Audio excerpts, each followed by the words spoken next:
pode liberar o meu amigo Kennedy Tiradentes e o seu podcast O Patrono, porque nós estamos juntos aqui hoje para entrevistar uma grande personalidade do cenário amazonense. Primeiro, apresente-se, meu amigo.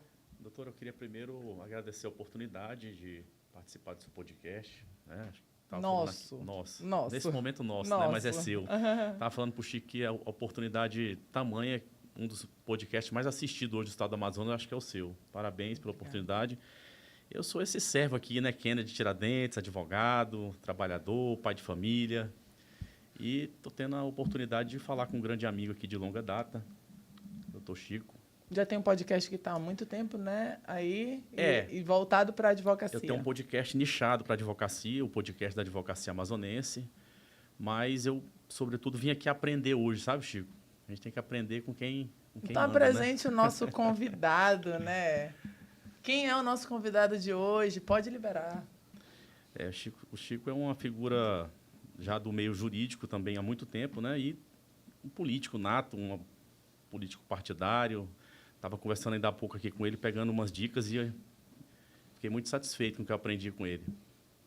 É uma biblioteca viva, né? Vamos dizer assim, um Google para deixar mais moderno o negócio, né?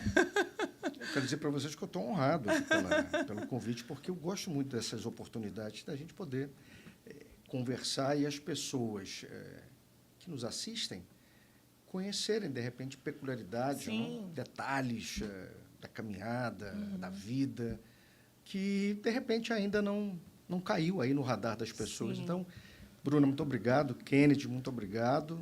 E vou fazer que nem o profeta Samuel, eis-me aqui. Eis-me aqui. E ainda falando sobre apresentando o Chico, né? Ainda agora ele falou uma coisa muito importante para mim. Ele falou, Kennedy, a advocacia, ela paga as minhas contas, quer dizer, um advogado militante. Né? Advocacia paga as contas de casa.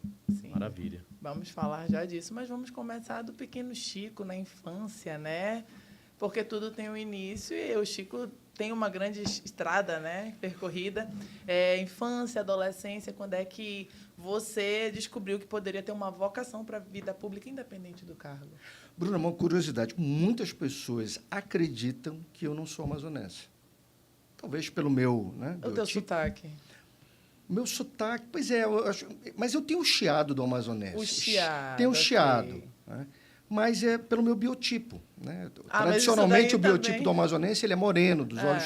Mas o meu pai era português, que casou com uma caboquinha, Dona Rosa, moreninha, e nasceu bem essa a bandeira de Manaus, né? Pois do Amazonas. Nasceu essa mistura. Lá em casa tem branco do olho claro e tem moreno também. Então, eu sou filho dessa terra, tenho 56 anos de idade, nasci e me criei na cidade de Manaus, morei fora durante algum tempo. Meu pai idealizou para mim aquela história de que vai te preparar, né? Vai estudar. A educação como uma ferramenta que pode te levar a construir os teus sonhos, pode te levar a algum lugar melhor. Né? Claro. E o meu pai, eu nasci numa família de comerciantes, então a política não é a minha referência. Nasci no comércio, compra, vende, abre loja, embrulha, passa troco. Essa é a realidade do meu nascimento. Mas teve um momento da minha vida em que a política ela bateu na minha porta. E eu olhei para essa tal da política e vi o seguinte, caramba, eu, enquanto pessoa, eu posso tomar uma decisão que, de repente, beneficia uma, duas, três, faz justiça para uma, para duas, para três pessoas. Mas se eu quiser tomar uma decisão que alcance um número maior de pessoas, eu compreendi que a política é o local. Porque quando você faz, por exemplo, quando você faz uma lei, né, essa lei alcança todos da tua cidade, todos do teu estado, todos do teu país. Então, eu entendi que a política era uma ferramenta que eu podia, que a minha voz, as minhas ideias, aquilo que eu acreditava, eu podia brigar ali, naquele local, para que isso acontecesse. E aí, resolvi disputar uma primeira eleição. Eu me lembro, Kennedy, aos 22 anos, quando eu disse para o meu pai que ia disputar uma eleição para vereador. Então, adulto já, que você já... Depois de eu ter servido quartel, ter morado fora, eu voltei, morava nos Estados Unidos. Sim, besteira. Eu já escuto isso. Voltei com 21 para 22 anos de idade para dizer para o meu pai, olhando como eu estou olhando para ti, para o Ken, dizendo, vou disputar uma eleição. Meu pai disse, cara, onde nasceu isso? Meu pai disse, meu irmão, não entra nessa barca furada. Meu pai é totalmente avesso a isso. Engraçado, depois, com o passar do tempo, meu maior cabo eleitoral. É isso mesmo, engraçado, a família meu maior sempre cabo contra. eleitoral. Mas no início, não entra nisso, não há tradição, não é para ti, você não tem experiência. O pai com medo do filho se machucar. E eu digo, pai, primeiro, o senhor precisa acreditar na criação que o senhor me deu. Os valores que o senhor me passou, o senhor precisa acreditar nisso. Só acredita? Ele disse, cara, eu acredito. Então, vamos lá, deixa eu experimentar. Fui para a primeira eleição, bati na trave, na primeira suplência. Isso em 1992. Em 1996, eu disputo a segunda eleição. Só que com um detalhe, eu tive, em determinado momento da minha vida, a oportunidade de trabalhar na prefeitura por conta desse resultado. Olharam para mim, hoje senador Eduardo Braga, em que pese eu tenha muitas críticas, mas eu não deixo de reconhecer que ele, naquele momento, disse assim, cara, vem aqui, porque é impressionante, né? Você é um jovem, não tem tradição política, disputou a primeira eleição, primeira suplência, então vem para cá. E eu agarrei aquela oportunidade, passei a conhecer a cidade de Manaus, passei a conhecer realidades que eu não conhecia, porque nascida e criada ali no centro, Cachoeirinha. Então, eu fui conhecer a cidade que eu não conhecia, uma cidade que já naquela época crescia assustadoramente, o boom da Zona Franca, vindo aí a Zona Franca, como a gente fala em bom amazonês, vindo de com força, e eu disputo a eleição, não tenho o resultado que eu queria, mas aí o prefeito Eduardo Braga me chama e eu vou trabalhar na prefeitura. Passei a conhecer gente, passei a conhecer a cidade, adquiri um conhecimento que foi extremamente valioso para que eu pudesse, em 1996, disputar a segunda eleição, e aí começa uma carreira. Mas aí eu ganho a segunda eleição para vereador. Mas na primeira vez tu veio cru. Como é que foi para ti falar a primeira vez em público para uma multidão? Isso era uma pergunta que eu queria te fazer. Bruna, a primeira vez que nunca esquece. Natural, eu tremia mais do que vara verde, né? Natural, a gente tem um medo da rejeição, a gente tem um medo da crítica, a gente tem... Só que você não tem outro jeito, eu não tive media training. Minha media training vai e fala. E aí você vai entendendo que as pessoas, e hoje cada vez mais, com esse advento de redes sociais, as pessoas elas estão muito mais buscando algo verdadeiro do que algo que fale simplesmente bonito. Verdade. É algo verdadeiro. Simples, né? Algo verdadeiro. Elas querem verdade. E quando eu entendi isso, eu fui para a rua falando a minha verdade. E era um negócio interessante, que eu batia na porta. Tu imagina, na segunda candidatura, em 1996, eu bati, não tinha ainda santinho colorido, WhatsApp era ficção científica, e a gente saía andando distribuindo santinho. O meu santinho era de Xerox, e eu entregava na porta, e o cara olhava assim, mas quem é tu? Eu disse, cara, eu sou o Chico Preto. O cara olhava, pô, mas tu não é preto, pô. E eu tinha que parar para explicar por que o Chico Preto era apelido do meu avô, que acabou chegando no meu pai, e que agora é meu apelido. Tal. Maravilha. E isso foi muito bacana, porque isso foi me dando exatamente esse link com as pessoas. De olhar, sabe, de falar, de defender a sua verdade, sem querer impor a minha verdade, mas de defender a minha verdade. E isso foi me tornando um cara conhecido. E com essa curiosidade, né? Das pessoas, pô, mas o Chico Preto não é preto? E isso foi ganhando corpo.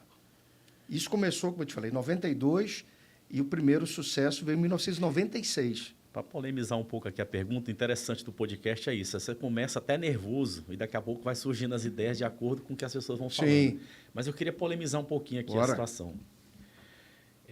Chico, você foi vereador, eu acompanhei um pouco da sua trajetória, que meu irmão é vereador, e naquela época eu ia para a Câmara Municipal e pude perceber que você era aquele tipo de vereador que andava com o regimento interno na mão, debaixo do braço. Né? Tudo ali falava de acordo com o regimento interno, às vezes era corrigido pelo tempo, você corrigia ali o presidente. Enfim, foi também presidente, sabe como é que é.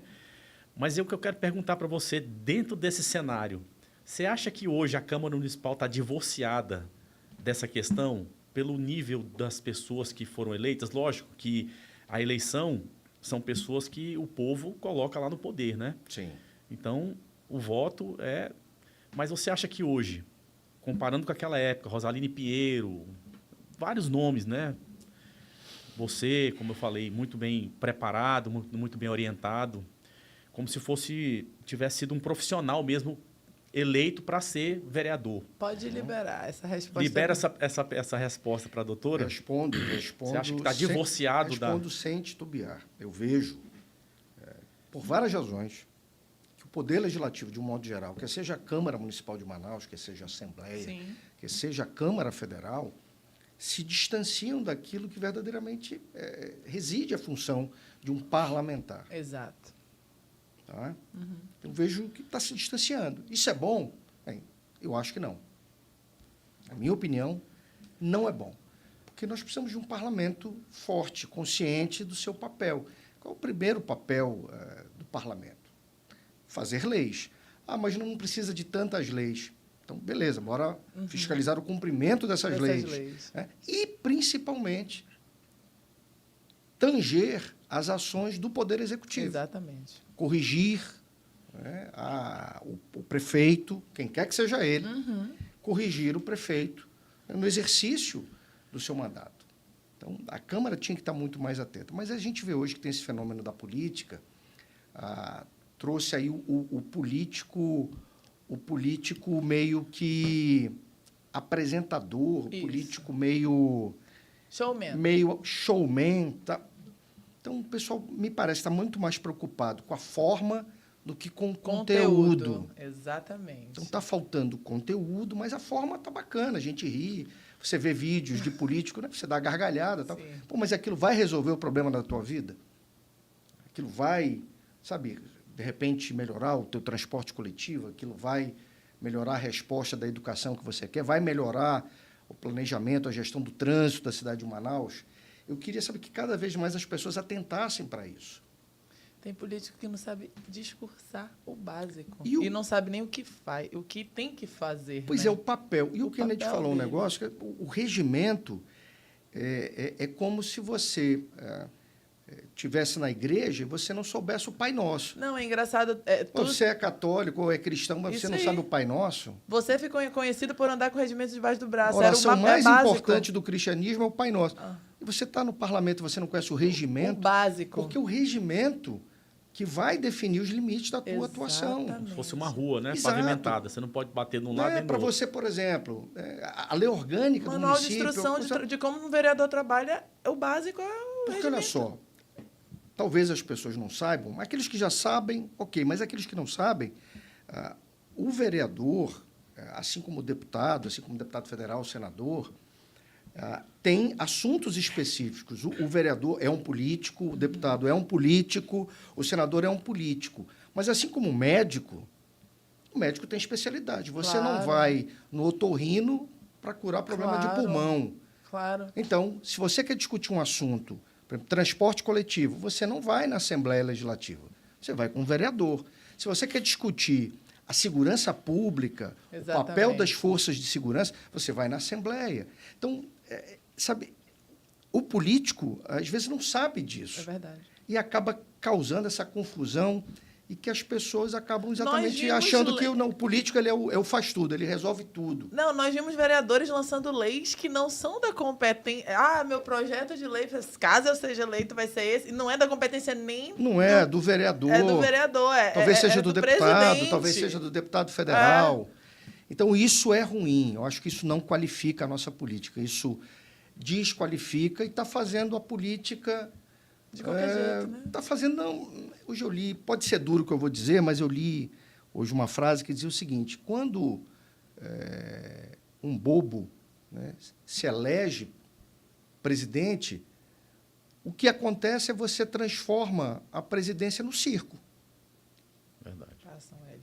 Tu entendeu? Você transforma a presidência num circo. Eu digo a presidência, entendo o poder, né?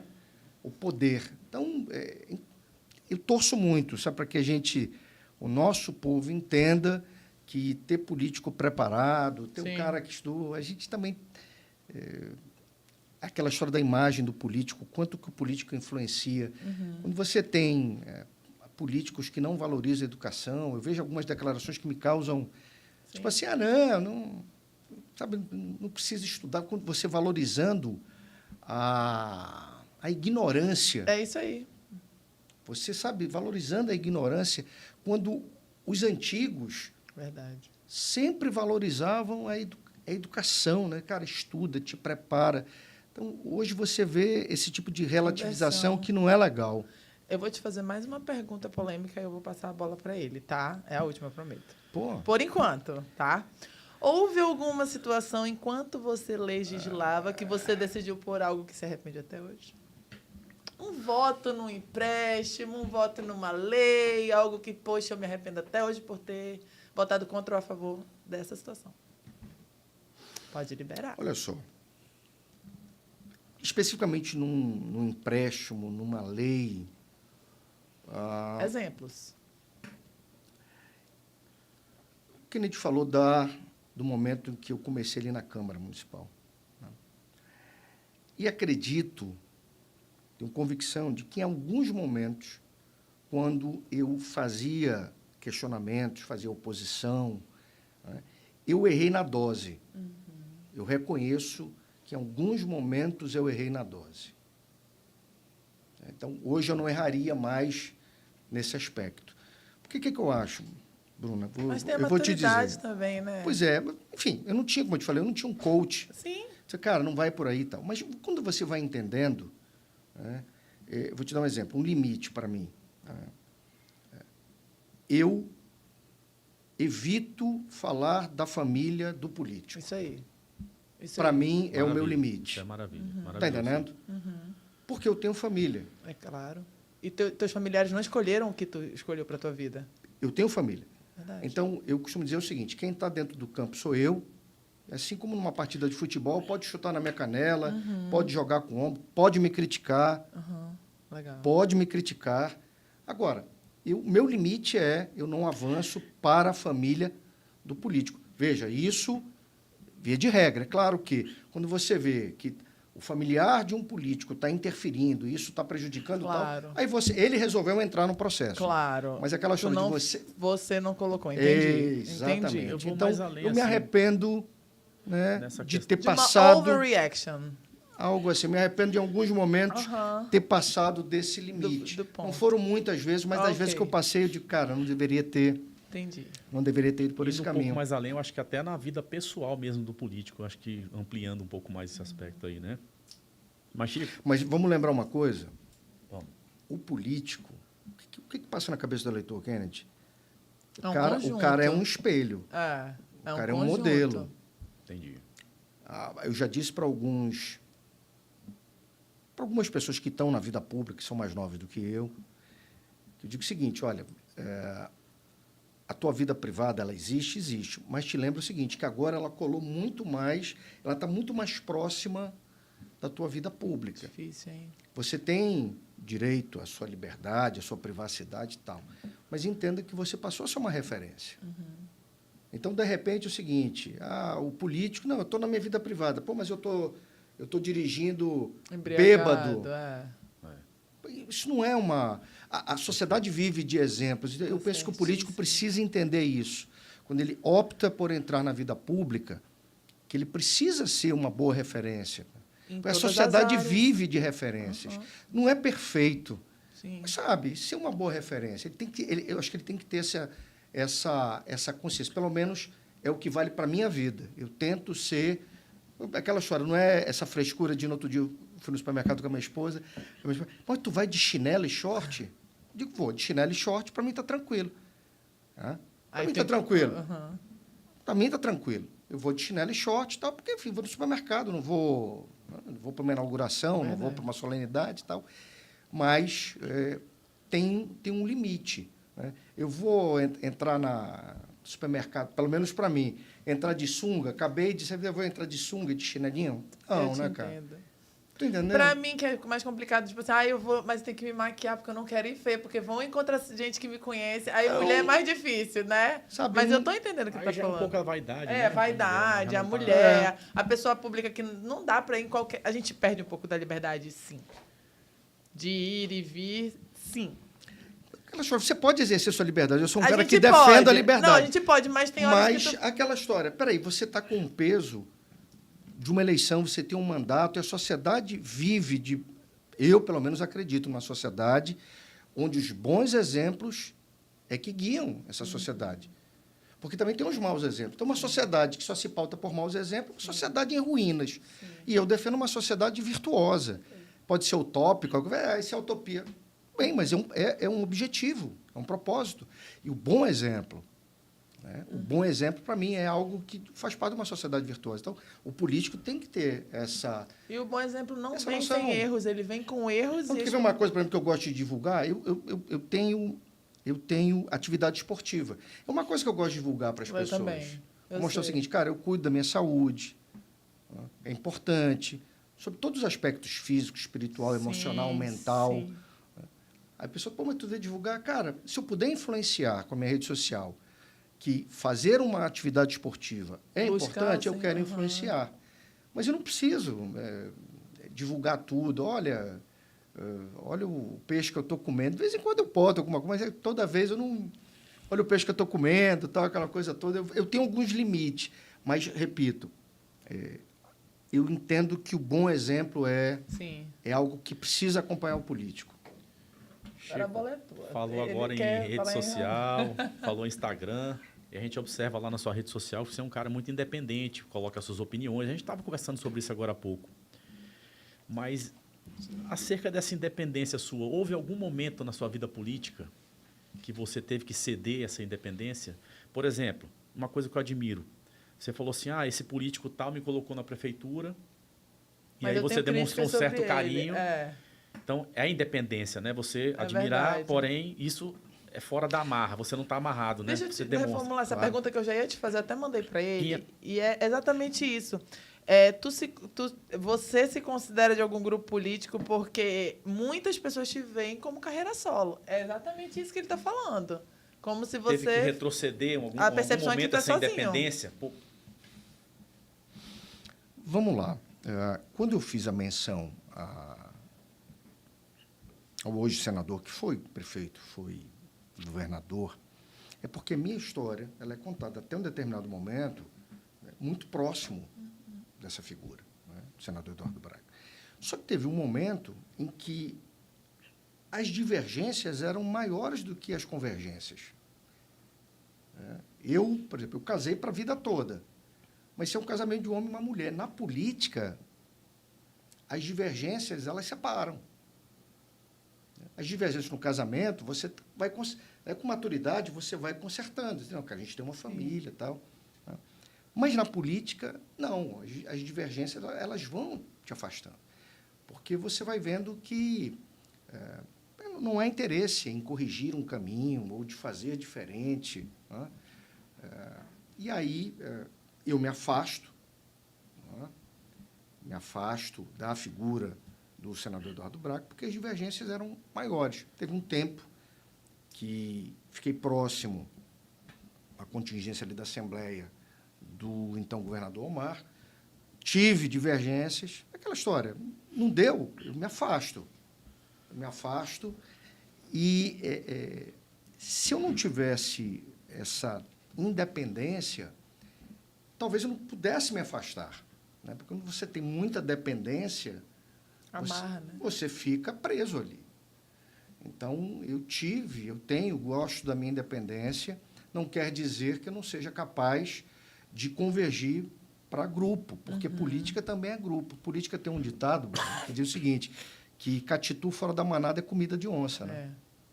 Então, você tem que ter grupo. Carreira solo você é bem limitado, você se elege vereador, mas para você pensar em chegar em outras responsabilidades, ocupar outros postos, você precisa de grupo. É o grupo que, sabe, te fortalece, você tem chance. Futebol, você não joga só. Então, hoje, eu estou filiado ao PL, o PL tem o Alfredo como presidente estadual, é uma figura com um nome, eu repito, as pessoas podem discordar do Alfredo, mas o Alfredo tem um nome, foi prefeito 3 vezes, e é o cara que está comandando o PL hoje no Amazonas. Então, eu estou dentro desse cenário hoje, mas, claro, com as minhas opiniões. E eu costumo dizer o seguinte, hoje de manhã eu estava brincando, que o PL, como qualquer outro grande partido, quantos idiomas tem na China? Já ouvi falar que tem vários, né? A China é um país só, mas tem vários idiomas. Dentro de um partido grande como o PL, você tem várias correntes de pensamento. Acho que em todos os partidos. Né? Todos os partidos, todas as grandes aglomerações. Grandes. Você tem correntes. Né? Correntes. Então, eu sou PL, entendo que o Bolsonaro é o líder desse partido, é a figura que resgatou as ideias do que é ser uma direita, do que é Exato. privilegiar mais o mercado do que o Estado, privilegiar mais a desburocratização do que burocracia para atrapalhar a vida das pessoas. Então, Bolsonaro vem e se torna uma figura principal do PL, que resgata o PL, inclusive, diga-se de passagem, porque ele entrou no PL em 2022, ele resgata o PL e dá ao PL o tamanho que ele tem. Então, eu estou dentro desse partido por alinhamento de ideias mesmo. É algo que eu já defendi na política. O cara que defende, o cara que aprovou a lei do bom condutor na Assembleia, que é aquela lei que dá 20% de desconto para quem não tem multa, é um cara que já está dizendo o seguinte, eu acho que o Estado pesa a mão no bolso do cidadão, bora diminuir isso aí. E compensar quem está fazendo certo. Bora, exatamente, mas diminuir um pouco o peso da mão do Estado. O Estado pesa muito a mão no bolso do cidadão. O Brasil é o único país que, para você gerar emprego, você paga imposto. É verdade.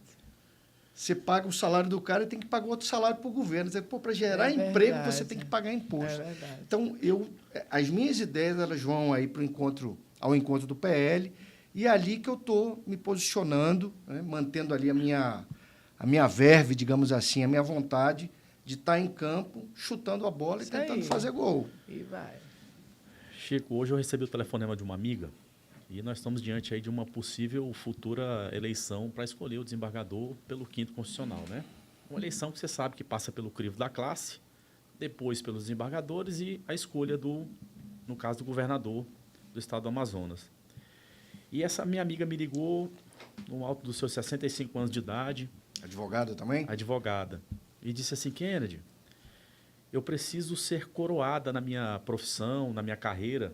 Eu estou pensando, eu tenho chance de concorrer a uma eleição e tornar desembargadora. Você me apoia? E aí eu fiquei, não vou dizer não, né? Uma mulher, ela me apoiou quando eu precisei. E a pergunta que eu te faço, você acha que uma pessoa comum, um advogado militante do umbigo do balcão, que coloca um umbigo no balcão ali diariamente, pode sonhar dessa forma? Eu quero coroar a minha carreira, uma pessoa comum como eu. Você acha que essa pessoa hoje, diante do cenário, porque assim a gente sabe que é o mais bem votado, passou pelo tribunal, escolhe o mais bem votado ou não e segue para... Você acha que ela pode sonhar, Chico? Sonhar pode. Sonhar você alto acha que ou baixo é a mesma Eu não sei quem é a tua amiga, vamos dizer, mas que a realização desse sonho, ela tem grandes percalços. Por quê? Porque, infelizmente, o processo dentro da classe dos advogados virou uma eleição para vereador, virou uma eleição para deputado. Teve mais eventos que a minha campanha. Virou uma eleição para vereador, virou um processo político, não é partidário. Mas é político. Não é partidário, não tem a ver com partidos políticos, mas é um processo político, político eleitoral. E quando a gente está falando de eleição, você está falando de expectativas. Então, um advogado, né, que queira colocar o seu nome para outros advogados, se ele não tiver uma boa estratégia, na minha opinião, e essa boa estratégia não estiver sendo executada já há algum tempo, com alguma constância, né, ele vai ter muita dificuldade. E isso vai ter que...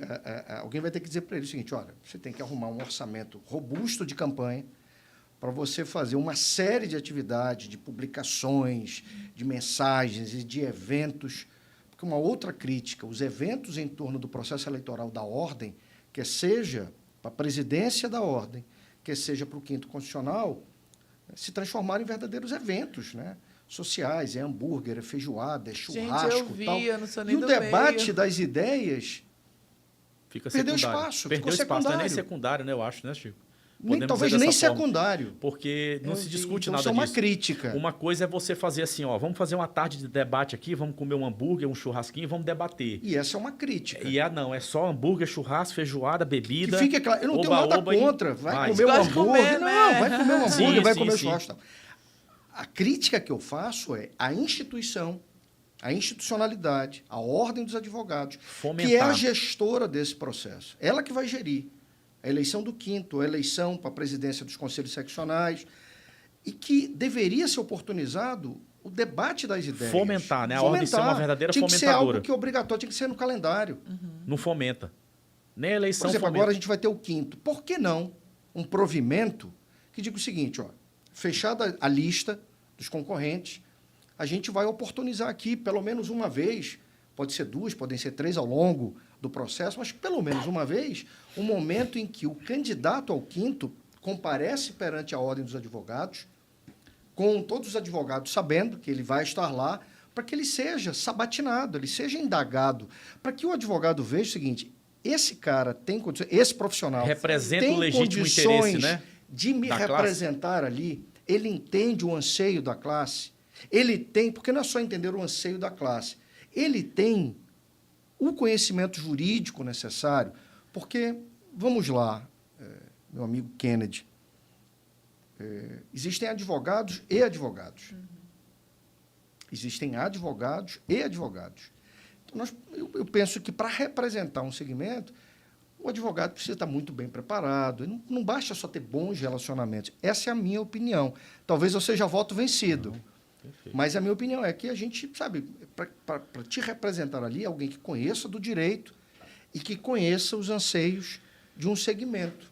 Essa agonia de alvará, essa agonia de projúdia, enfim, ele tem que estar ciente disso. Estando ciente disso, né, ele pode ser aquele que vai representar, ou aquele ou aquela, que vai representar os advogados. Já teve alguma presidenta na OAB, não? Pelo voto direto, não, mas a Grace assumiu. Assumiu, era vice, ela assumiu. Eu não sei quem era o presidente, saiu. Choi era o presidente, a Grace saiu e ela concluiu aquela... A gente chama aqui de mandato eletivo, né? Não chama de legislatura, mas a gente chama, enfim, naquele período. Chico, ainda sobre o 5º, você falou uma questão interessante, que é da política partidária, né? Partidos políticos têm as suas ideologias, desenvolvem essas ideologias, quando eles chegam no poder, eles desenvolvem essas políticas de acordo com a ideologia. Perfeito. E nós estamos falando de uma eleição que é muito importante, essa questão do 5º. É uma questão que o advogado que chegar até lá, ele tem que ser muito sensível à questão da classe, aos interesses da classe, para que ele venha representar, né? Como a gente falou. Você acha que, no seu entendimento, existe a possibilidade de ser escolhido mesmo alguém que vai representar o interesse legítimo da classe ou o interesse legítimo do poder? Olha, pergunta intrigante. Porque, vamos lá, para quem está nos assistindo e não sabe como é que é esse processo, nós temos aí 20 mil advogados, 21 mil advogados, talvez nem todos estejam aptos, né? Poucos, não é uma quantidade, poucos não, mas uma quantidade bem menor estaria apto para essa disputa, porque precisa ter quanto tempo? 10 anos? De advocacia comprovada? Para ser candidato? Se não me engano, é 5. 5 anos. Então, você tem que cumprir... Se não me engano. Né, tem pré-requisitos. Cumpridos esses pré-requisitos, né, o advogado vai e prova perante a ordem dos advogados que ele cumpriu os pré-requisitos. Beleza. Se não tiver nenhuma impugnação, o nome dele está ali. O nome dele vai aparecer. E os advogados que estão aptos a votar, se não me engano, votam 6 vezes, não é isso? Você pode escolher 6 candidatos. Entendi. E aí a ordem, Bruna, pega os 6 mais votados e manda para o Tribunal de Justiça. Os desembargadores, são 25 desembargadores, olham aqueles 6 nomes e cada desembargador, se não me engano, vota 3 vezes. Então, dali sai uma lista tríplice. Essa lista tríplice chega às mãos do governador do Estado. E o governador do Estado escolhe um. Entendi. Via de regra, porque o governador não está distrito, ele nomeia o mais votado. Numa deferência, numa homenagem, né, ao Poder Judiciário e à Ordem dos Advogados, que tirou 3, enfim. Entendo. Via de regra. Mas já houve casos do governador nomear um dos 3 ali e está tudo certo. Está dentro da regra do jogo. Né? Nessa caminhada que o advogado faz até chegar à lista tríplice e ser nomeado, não tenha dúvida de que esse advogado será abordado por uma série de interesses. Eu não tenho dúvida disso. Por quê? Porque um desembargador ele se relaciona com o poder. Ele se relaciona dentro do tribunal, ele se relaciona com os poderes constituídos da cidade, do Estado. Então, ele será abordado. Agora, esse futuro desembargador, ele vai perder a sua independência, porque uma vez que ele assume ali, é vitalício. Ele vai perder a sua independência diante de casos, por exemplo, que ele não concorda. Eu quero acreditar que não, porque é exatamente isso, uma das garantias da magistratura é a vitaliciedade. Imagina se um desembargador não tivesse essa garantia de ser vitalício. Aí ele vota contra o interesse do governador, vota contra o interesse de fulano e tal, ele sai. Quem é que votaria contra algum interesse? Ninguém. Por isso que o cara é vitalício ali. O que a gente espera, né, a sociedade, os advogados, é que esse juiz, que não deixa de ser um juiz, ele não se afaste exatamente daquilo que é a essência do cargo dele. Eu estava fazendo um comentário que eu vou aqui colocar publicamente, da minha felicidade, enquanto advogado, de ver que existem juízes ainda no Supremo Tribunal Federal. Maravilha. Chico, seja mais específico. Agora, pela manhã, o ministro Luiz Fux votou aquela questão de recebe ou não recebe a denúncia do Bolsonaro, e ele foi muito claro do seguinte: para mim, isso não é assunto do Supremo Tribunal Federal, para mim não há esse foro dessas pessoas, essas pessoas deveriam ser julgadas. É aquilo que a gente falava, Kennedy, que a gente aprende na faculdade, cara. Aí a gente vai, senta, fica 5 anos, bota a bunda na cadeira, 5 anos das nossas vidas, para aprender a teoria, para aprender aquilo que é o direito, aquilo que é o correto. E, de repente, a gente vê a insegurança, a justiça, e mais precisamente o Supremo Tribunal Federal, espalhando brasa e criando uma insegurança jurídica no país sem precedentes.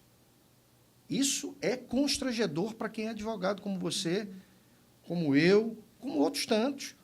Nem todos, enfim, por uma questão pessoal, gostam de abordar o assunto, mas é algo extremamente constrangedor. Então, por isso digo, estou feliz hoje, um sopro aí de esperança de ver um juiz que não se acovardou.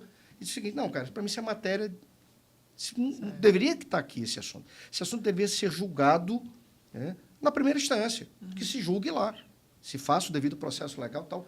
Mas a gente vê que o Supremo avocou esse assunto por uma manobra eminentemente política.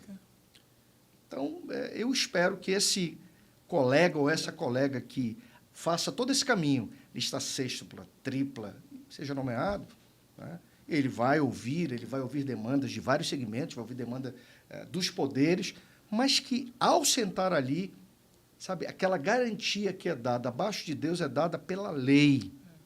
Sabe, que ele exerça aquilo na sua plenitude e que, diante de interesses não republicanos, que ele diga: não, eu cheguei aqui e a minha subordinação agora, sabe, é aquela senhora que está com a venda ali, aquela senhora que está na venda com aquela balança, minha subordinação é esse sentimento. É isso aí. Porque é isso, cara, a gente só vai conseguir, na minha opinião, trazer o Brasil novamente para o equilíbrio, para o centro, né, com posturas assim. Essa é a minha esperança. Só para polemizar mais um pouco. Bora. Pode?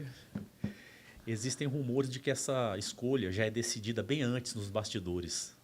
O que você acha disso? Tem que combinar com a classe, né? Porque o advogado tem que entrar na lista sextupla. Tem que combinar com a classe. Passando na lista... Parando para pensar, tem que ter Vamos lá. Um outro detalhe de quem está aqui. Em todas as OABs, esse é o processo? Não. A OAB do Amazonas é uma praxe. É uma praxe que foi inaugurada há alguns anos atrás e que isso, na minha opinião, é consolidado. Porque, na lei, né, dentro da legislação, quem escolhe os 6 advogados seriam o Conselho. exemplo, São Paulo. São Paulo quem escolhe é o conselho. Sim, os advogados não se manifestam ali. O Amazonas tem uma praxe onde os advogados são chamados e escolham aqueles que, na opinião de vocês, podem ser os nossos representantes. Então, ainda que possa se conjecturar fulano, beltrano, ciclana, beltrana... É muito voto, né? Mas Bruna, tem que combinar com a categoria. Porque ele vai ter que passar pelo crivo do advogado. E aí o advogado ele vai ver se aquele cara tem conhecimento realmente, né? Se aquele cara ele é de verdade ou não é. Isso passa. E não tem advogado... Pode ter advogado que talvez esteja no início da caminhada, mas assim, acho que não tem ninguém bobo ali. O cara vai saber quando o cara é de verdade, quando o cara é de mentira, né? Para passar por esse primeiro crivo. Verdade. Aí depois vem os desembargadores, que também fazem a peneira. Na sua opinião, quem são os grandes nomes aí que estão permeando essa questão do quinto aqui no Amazonas? Os grandes nomes? Olha, pode liberar. Essa daí libera 3 nomes, falei aí. 3, 4 nomes. 3 nomes. Vamos lá. Está na tua mesa primeiro, aqui. Não tem candidatos ainda. O que a gente ouve? Movimentação, né? O que a gente ouve? Sabe aquela história? O que a gente ouve? A gente ouve, primeiro, que o ex-presidente da Ordem, o Choi, seria um nome. A gente ouve o advogado Flávio Antoni, que é atual chefe da Casa Civil. Ele era juiz, eu não estou errada. O Flávio Antoni? É advogado. Ele é advogado. E... Muito próximo do governador ali, né? O Casa Civil, né? Grande nomes que, enfim, em pequenas conversas a gente ouve com mais frequência. Benayon. Grace. Adriane Magalhães, seria? Adriane Magalhães. Né?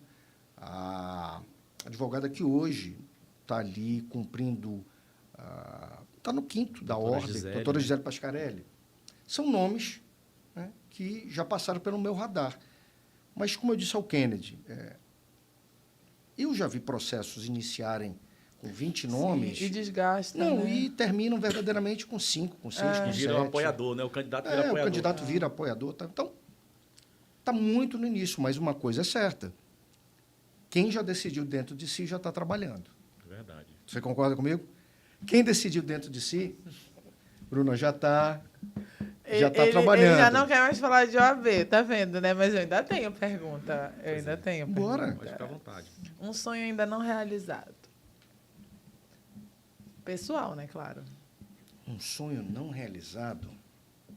Local, eu não gosto daquela... Eu tenho ojeriza, aquela falsa modéstia e tal. Eu também, sabia? Eu não gosto, mas eu sou muito... tenho o pé no chão, sei do caminho, que o caminho é espinhoso e tal. Mas todo cara que nasceu, pelo menos no meu caso, que nasceu e se criou aqui, um dia ele sonha em tomar decisões no estado dele. Será que eu vou ter tempo para isso? Será que o Papai do Céu vai me dar essas condições? Eu já tentei em 2014. Disputei o governo. Em 2020, disputei a prefeitura. Que eu me vejo um gestor preparado o suficiente para chegar ali e aprender mais. Sim. Porque quando o cara chegar, o cara já sabe tudo? Não. Ali você vai receber uma carga de informações que eu não tenho. Mas aí, emocionalmente, psicologicamente, espiritualmente, eu me sinto preparado para absorver aquilo ali e, né, só pesar, balancear, pesa de um lado, pesa do outro, toma uma decisão. Sim. Porque governar é tomar decisões. E teremos Chico ano que vem? Estou no PL. Essa decisão ela não está madura, mas eu estou no PL, estou filiado, aquela história, estou treinando. Então, quem treina pode jogar. Não está madura a posição que você vai jogar, mas está maduro o jogo? Eu estou participando do processo uma vez dentro de um partido político. Você está ali participando. Mas hoje eu me vejo muito mais, como é que eu posso dizer? Bastidor. Né? Mas é impressionante. Eu vou nos lugares, as pessoas ainda me chamam de deputado, me chamam de... Não, mas eu pensei que isso... Talvez, sabe, Kennedy, por conta... Da rede. Por conta da rede. A pessoa vê você falando e tal. É muito comum. Chico, faz um requerimento assim, de que mas eu não estou na Câmara, eu não estou na Assembleia. Né? Então, as pessoas têm uma memória, né, interessante a respeito da caminhada que eu faço. E isso, para mim, é legal. Eu faço questão de manter isso vivo enquanto política fizer sentido para mim. Então, teu sonho é ser governador um dia? Eu sonho. É isso. sonho. É Se isso. for da vontade de Deus e aquela história de você cair nas graças do povo, né? O povo precisa olhar para você e dizer, cara, é isso que a gente precisa. Né? Cada um tem um estilo. Tem isso, cair na graça, ele se volta, se o povo é esse aqui, é assim que funciona? Vamos lá. É uma onda, Quem era o Bolsonaro em 2018? Verdade. O Era um Bolsonaro caiu militante na frente desse. Era Com o jeitão uma piada. dele, Uma piada. Sabe, com os defeitos dele, de repente o povo diz, pô, tá aí, esse é o cara. Tá falando Como que eu te falei, a gente não quer está falar e precisando não de um tem cara coragem. perfeito, a gente não está atrás de um perfeito. A gente está atrás de um cara que tenha coragem de tomar decisões. E o Bolsonaro, sem medo de desagradar, ele desagrada muita gente, mas é um cara que, né, ele se posiciona. Você não acha que é porque ele falou que o pessoal queria ouvir naquele momento? Também. Mas ele falou que o pessoal queria ouvir, mas efetivamente E ele aquilo que ele acreditava. acredita. E ele acreditava. Porque tem cara que fala aquilo que as pessoas querem ouvir, mas ele não verdade, acredita Chico, naquilo. E era visível. Aí é hipocrisia. É verdade. Aí é a hipocrisia da política. Tá, eu nem ia te fazer essa pergunta, mas bora lá. Qual foi o erro do Marçal? Porque, para mim, ele estava com... Não existia isso, a eleição na mão. A eleição na mão, né? Mas ele estava muito bem. Tu acha que teve uma overreaction também? Ele passou de limite ali... E qual foi a linha tênue que ele ultrapassou e não podia? Porque ele estava muito bem. Acho que o Marcel se perdeu no personagem. É né? isso. Ele se perdeu no personagem. Estava batendo demais. Já era o momento de dar uma... Agora eu vim com propostas. Já apareceu, agora... Mas ele estava com a faca e o queijo na mão. Ele se perdeu no personagem. E aí uma crítica mesmo, direta. No segundo turno, quando o prefeito de São Paulo, Ricardo Nunes, disputou o segundo turno com o Boulos, né? O Marcel fez aquela live com o Boulos tal, e parece que estava tudo bacana. As pessoas olham assim e dizem, pô, isso enfraqueceu a direita no Brasil? No teu ponto de vista? Isso prejudicou a imagem do Marçal. A direita, eu acho que é maior do que o Marçal. Sim, a direita é maior do que o Marçal. Esse sentimento mas de direita... ele se apropriava um pouco daquela direita. Não tenho dúvida disso. Não tenho dúvida disso. Mas isso, na minha opinião, colocou sobre ele a desconfiança do cara que... Pô, hipocrisia. Que era até simpatizante, né? Você não precisa, veja, eu sou cristão, você não precisa desejar que o teu adversário morra. Eu não alimento isso dentro de mim. Claro. Mas se eu tenho uma opinião, estou aqui no primeiro turno, né, dizendo, pô, o Kennedy, as ideias do Kennedy não são boas. As ideias do Kennedy, pô, são atrasadas. Eu, de repente, eu apareço no segundo turno da eleição, dizendo, não, Kennedy, tomara que você ganhe. Então, o cara olha assim, peraí, eu não estou te entendendo. Ali atrás, há 10 segundos atrás, você estava dizendo, pô, que as ideias do cara é um absurdo. Tal. Agora vocês estão aí...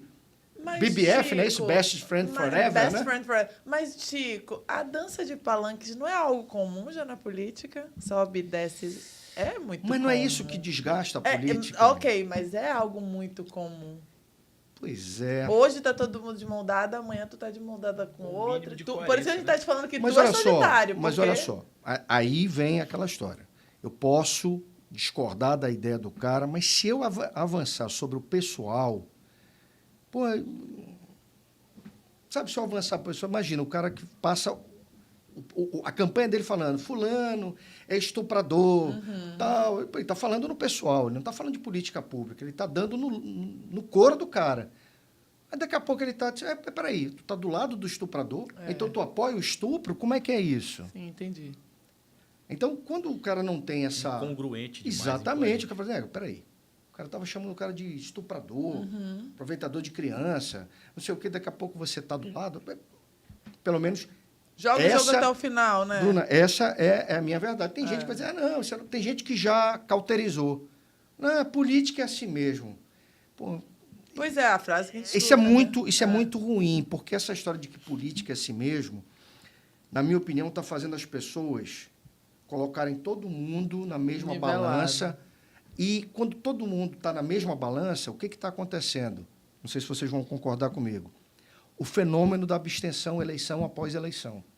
Você viu aí a eleição de 2020? O Davi ganhou com 33% 33 alguma coisa, o amazoniano ficou com 32 alguma coisa, nulos, brancos e abstenções 32 alguma coisa. Foi 3, um terço. Agora, na eleição de 2024, a quantidade também de votos nulos, brancos e abstenções foi absurda. Então, eu acho que esses cidadãos que estão com esse sentimento de que política é isso mesmo, estão deixando.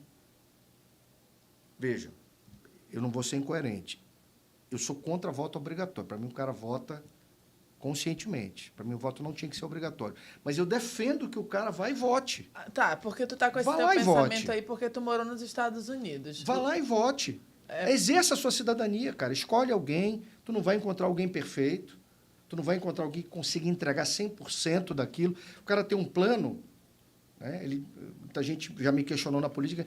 Mas o cara promete 10 e só entrega 5. Eu digo, cara, porque às vezes no meio dessa caminhada aparece uma enchente, aparece uma cheia, aparece uma seca, que tu não sabe medir o que tu vai precisar fazer no meio disso. Sabe aquela viagem que tu programa 2 anos? Uhum. Tu junta dinheiro e tal. Aí no meio desses 2 anos, teu filho adoece. E aí? Tu pega o dinheiro da viagem, tu vai curar o teu filho. Claro. Na política, no dia a dia da cidade, do estado, do país, é assim também.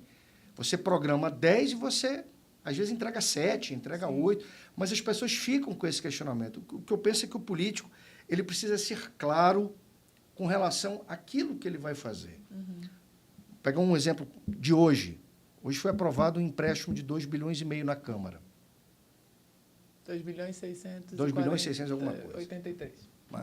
Se a prefeitura, de forma clara, diz, cara, eu preciso de... Eu não sei se ela fez isso, tá? Eu estou falando aqui sem ver. Mas eu faria da seguinte maneira. Olha, 300 milhões para o programa Asfalto Manaus, 200 milhões para isso, 300 milhões para aquilo. Eu estou dando a conta daquilo que a gente vai fazer, ainda que eu não tenha os projetos. Porque nem sempre você tem os projetos prontos naquele momento. Mas você precisa dizer à Câmara, cara, eu estou pegando 2,5 bilhões para investir na cidade e já resolver problemas, antecipar problemas. Porque por que um prefeito pega dinheiro antecipado? Por que um governador pega dinheiro? Para resolver problemas que ele não tem como esperar 10 anos o orçamento entrar para ele poder resolver aquele problema. Então, ele vai lá e resolve o problema na hora. É como se fosse um consórcio. Sim. Você pega o carro e você fica pagando a conta. Mas eu já tenho um carro que facilita a minha locomoção aqui. Uhum. Então, a clareza nesse processo político, eu acho que é a única saída para que o cidadão, ainda que discorde de você, o cara pode dizer o seguinte, eu discordo desse cara, mas eu vejo segurança, eu vejo clareza nesse cara, então, sabe, a gente vai continuar discordando, mas eu entendo que ele está cumprindo aqui o papel dele e tal. Mas se não for por esse caminho, meu amigo... Mas tu não é a favor do voto obrigatório? Tu acha que funcionaria no Brasil não ser obrigatório?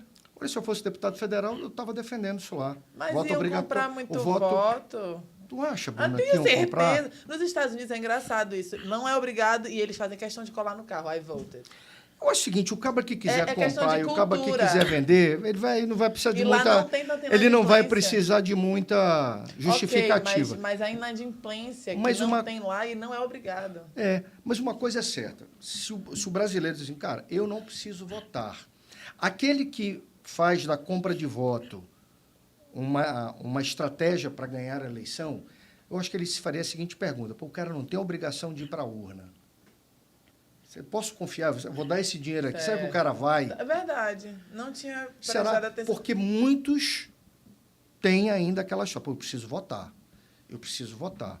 Quanto está valendo meu gás? Votar. É verdade. Eu acho que ainda tem esse peso aí. Mas também está diminuindo, porque a quantidade de pessoas que deixam de votar, a gente falou ainda há pouco, o cara vai lá, paga a multa e se livra disso. R$13. Embora. Mas eu, por princípio, essa história de que sou obrigado a votar, eu não... Por aí. Queria colocar um cenário aqui para você responder uma pergunta para mim, Bora. que me deu uma curiosidade. Olha só, você já foi gestor, né? Foi presidente da Câmara. Uhum. Você sabe que a Câmara Municipal de Manaus tem uma verba para publicidade, para divulgar o mandato, enfim. E você sabe que essa divulgação ela é concorrida por empresas de mídia, né? E muitas delas hoje... Sim. Hoje o jornalista abre um blog, começa a fazer notícia, abre um Instagram, é um cenário. Outro cenário. Você não acha que está essa questão política de... Eu, por exemplo, tenho um forro da minha casa lá que eu cortei para fazer uma manutenção e achei um pedreiro ainda, um pintor para ir lá e tampar aquele buraquinho lá. Colocou lá de novo, falta pintar. Eu preciso fazer uma intervenção na minha casa. Casa essa que eu moro, que eu estou lá dormindo, que eu olho o buraquinho lá, que tá... E aí, outro cenário. Terceiro cenário. Esse massacre que o gestor municipal vem sofrendo na rede social. O buraco, aqui tem um buraco, aqui está... Manaus com milhares de ruas, né? Você sabe que a gente tem uma questão peculiar na questão do solo aqui, chove, buraco, muita chuva. Como é que você enxerga, diante dessas 3 situações que eu te falei, essa questão que vem ocorrendo, sobretudo na mídia, né? Pode liberar. Vamos lá. Pode liberar. Primeiro, Porrada, o prefeito, o governador, o gestor, esteja preparado para a injustiça. Você não vai encontrar ambiente justo. Então, esteja preparado emocionalmente para a injustiça. Para você responder ou não, para você acionar judicialmente ou não, mas esteja preparado para esse ambiente. Esteja preparado. Porque ele pode ser justo, às vezes ele pode ser injusto. E a injustiça, Kennedy, eu te digo de forma clara, pode ser chantagem. É isso, não é? Não me der aqui uma continha todo mês, eu vou largar a porrada. Bem, tem uns que se submetem e outros talvez não.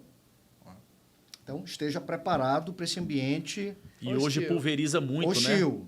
Na rede. E eu não sou contra, não, quero deixar claro. Tanto a verdade quanto a mentira, eu pago o preço da coerência. Se eu defendo a liberdade, eu não sou aquele que quer regular a rede, não. Com certeza. Só que o poder público, para comunicar, né, a gente precisa discutir a qualidade dessa comunicação. A qualidade da comunicação. E discutir a qualidade da comunicação é discutir o seguinte: eu penso, e aí quando eu digo eu penso, porque lá entre 2017 e 2020, por 2 vezes eu apresentei na Câmara um projeto que criava um teto de gastos com publicidade institucional.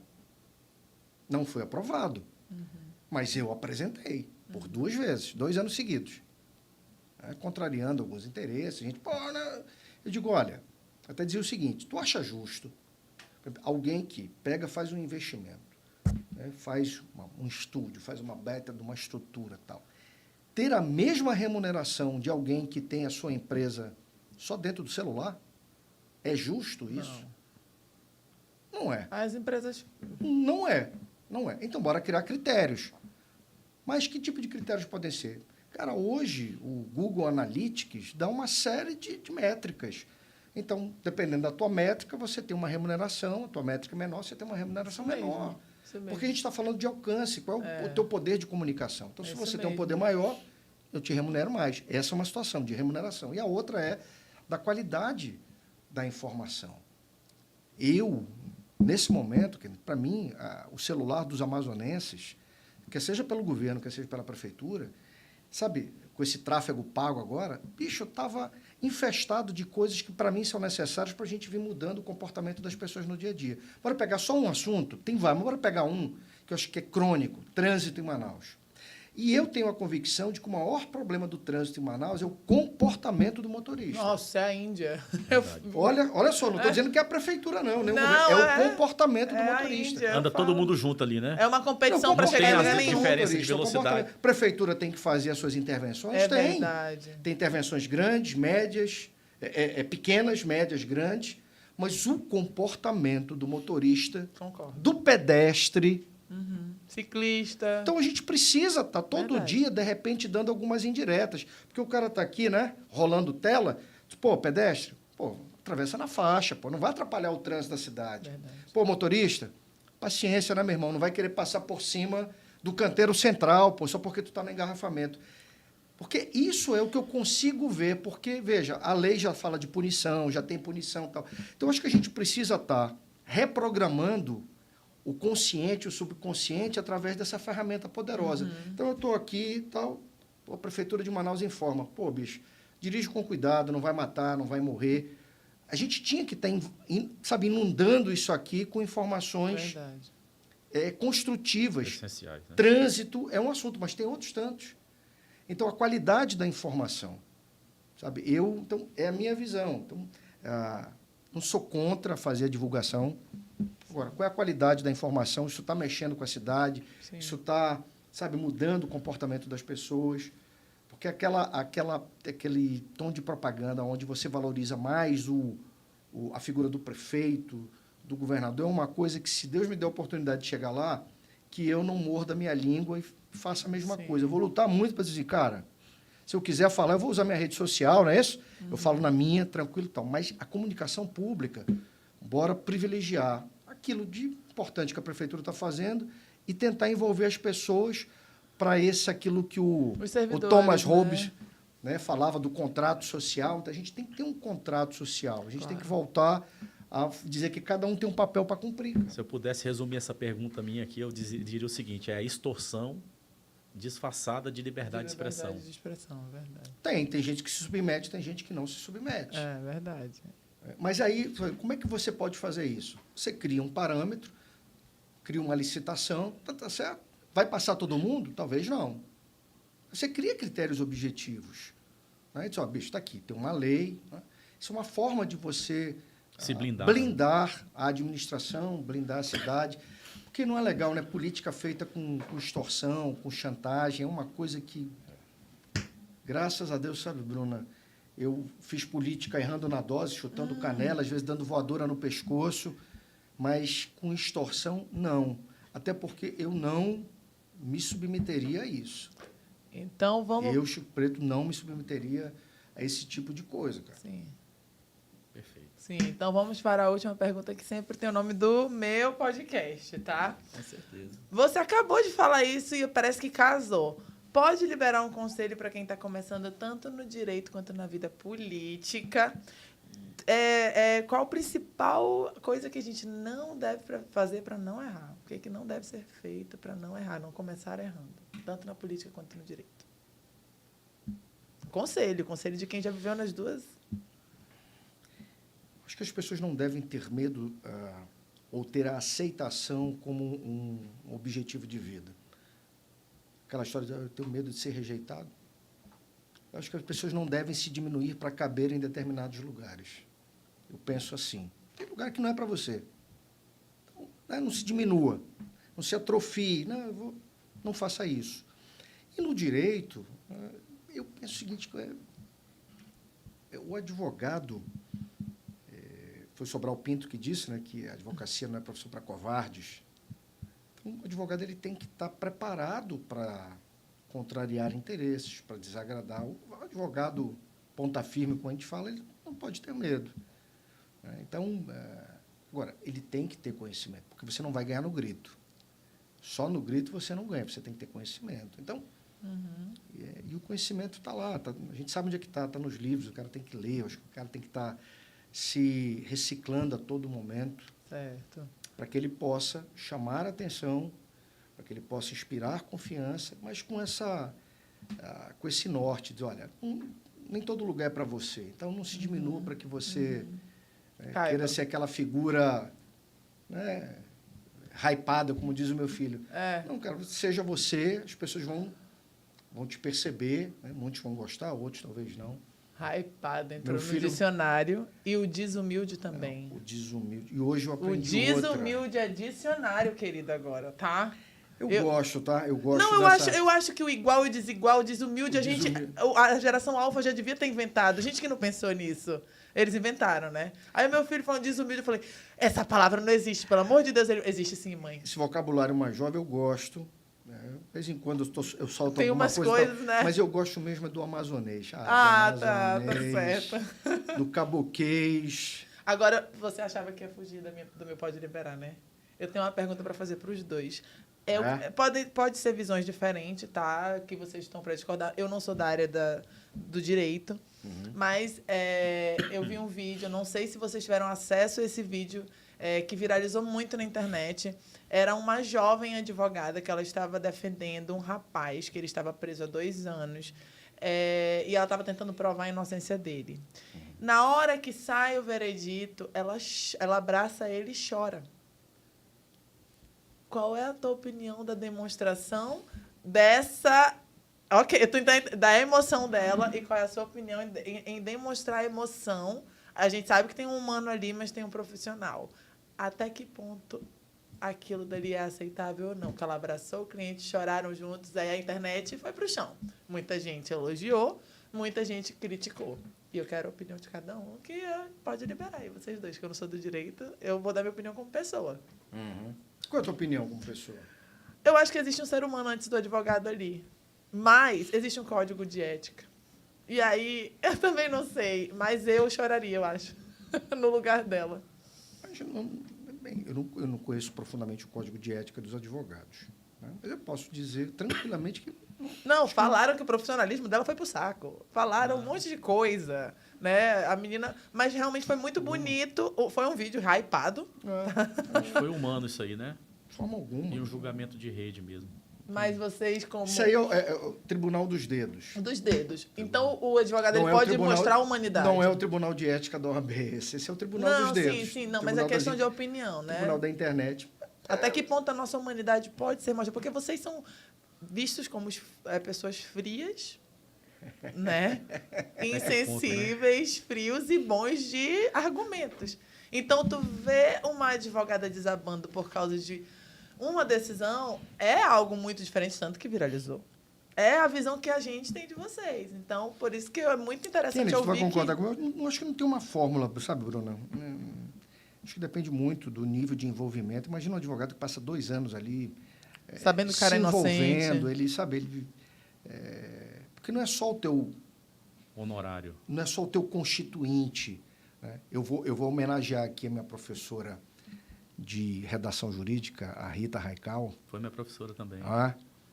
Que, sem mencionar o nome da colega, mas uma vez a Rita, numa aula de redação jurídica, a colega falou assim, professora, a minha cliente tal, aí a Rita disse, não, advogado não tem cliente, advogado tem constituinte. Termo técnico. Né? Aí, quando o advogado ele está ali com um constituinte, o cara que passou a procuração, cara, me representa. Né?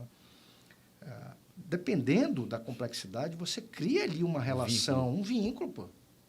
Então, é a mãe, é o pai que vão no escritório e choram. Sabe, é um processo que não é... ele não é somente burocrático, ele é humano. Às vezes você trata de forma técnica, né? Mas o resultado então, você quer alcançar ele. Dependendo do nível de envolvimento, eu acho isso super natural. Bom, se vocês não assistiram o vídeo, assistam, porque assistir. É bem interessante. Acho super natural. Ela realmente desabou ali, ele chorou, e foi muito interessante o vídeo. Muitas críticas, muitas negativas, muitas positivas. E o vídeo, tem vídeo na internet de um promotor, não sei se foi promotor ou foi juíza, que chorou com a história do garoto. Né? Que o garoto deu testemunho, porque a mãe...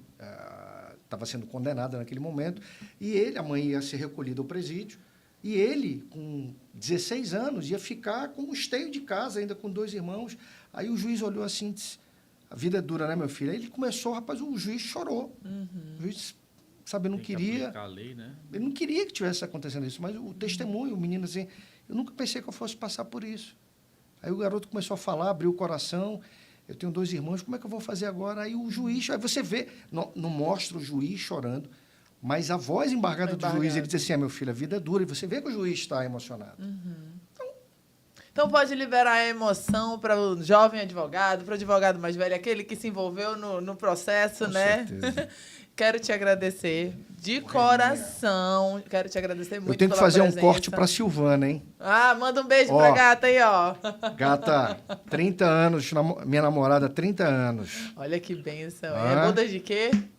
Eu nem sei, Bruna. 30 boda anos, de muita o que coisa, dá? Olha, muito tem que saber, viu? E quero te agradecer por ter batido esse papo comigo. Muito obrigada. Kennedy, valeu, irmão. Muito obrigado. Gosto desse papo inteligente, descontraído. Sem frescura. A casa está aberta para vocês, sejam muito bem-vindos. E você que acompanhou até agora, muito obrigada pela audiência. E semana que vem tem mais. Um beijo em todos e fiquem com Deus. Tchau.